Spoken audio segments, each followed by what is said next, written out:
Timbog ang isang freelance tour guide sa Tucuron, Palawan na inireklamo ng kanyang asawa dahil sa umunoy pang-aabuso at nang puntahan ito ng pulisya sa bahay nila ay nahulihan pa ito ng iligal na droga. Nakatutok dyan si Patrolwoman Eloisa Beredo.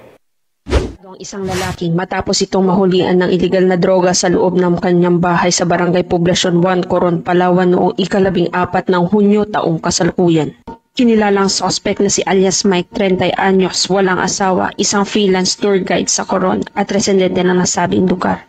Lumapit sa Coron Municipal Police Station ang asawa na si Maria Cleof, 56 anyos, upang humingi ng tulong mula sa pulisya ukol sa isang pang-aabuso sa kanya. Agad naman rumesponde ang mga tauhan ng istasyon sa naturang ulat. Pagdating sa tahanan, sinubukan ng suspect na tumakas ngunit agad nitong nahuli ng mga pulis. Dito nakita ang hawak nitong maliit na bote. Nang tinignan nila ito, natagpuan nila may 2 pirasong heat-sealed transparent plastic sachet na naglalaman umano'y shabu.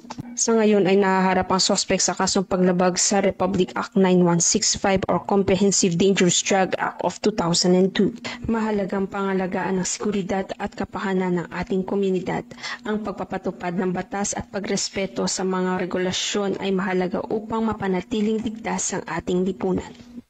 Mula dito sa Calapan City, Oriental, Mindoro, ako ang iyong PNN Correspondent Patrolwoman Eloisa Joy V. Beredo, alagad ng batas, tagataguyod ng balitang pulis. Maraming salamat, Patrolwoman Beredo.